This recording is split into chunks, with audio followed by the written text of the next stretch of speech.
नांदगाव तालुक्यात पीक कर्जमाफीचा घोळ. हजारो शेतकरी अजूनही प्रतीक्षेत. कर्जमाफी मंजूर, पण यादी बँकेपर्यंत नाही. शेतकऱ्यांचा संताप. नवीन पीक कर्ज रखडले. सरकारकडे तातडीच्या हस्तक्षेपाची मागणी. नमस्कार, तुम्ही पाहत आहात गाव ते राज्य मराठी न्यूज. नाशिक जिल्ह्यातील नांदगाव तालुक्यात पीक कर्जमाफीचा प्रश्न पुन्हा ऐरणीवर आला आहे. सरकारने कर्जमाफी जाहीर केली, मात्र अनेक पात्र शेतकऱ्यांची नावे अद्याप बँकांच्या यादीत पोहोचलेली नाहीत.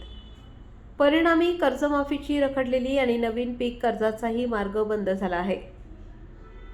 नांदगाव शहरातील विविध बँकांमध्ये हजारो पीक कर्ज खातेदार आहेत.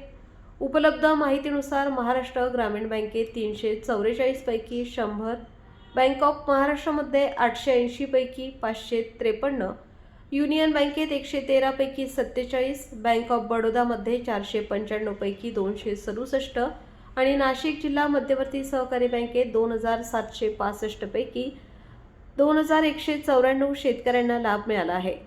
स्टेट बँक ऑफ इंडियातील 88 खात्यांनाच लाभ मिळाल्याची माहिती आहे.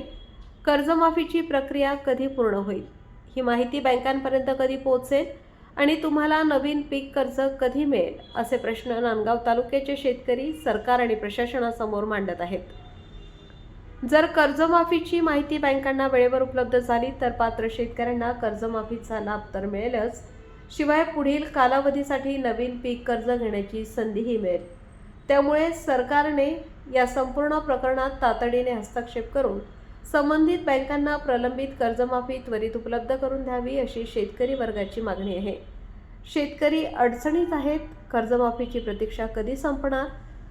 गाव ते राज्य मराठी न्यूज चॅनल, नांदगाव. संपादक विजय धामणे, नांदगाव, नाशिक.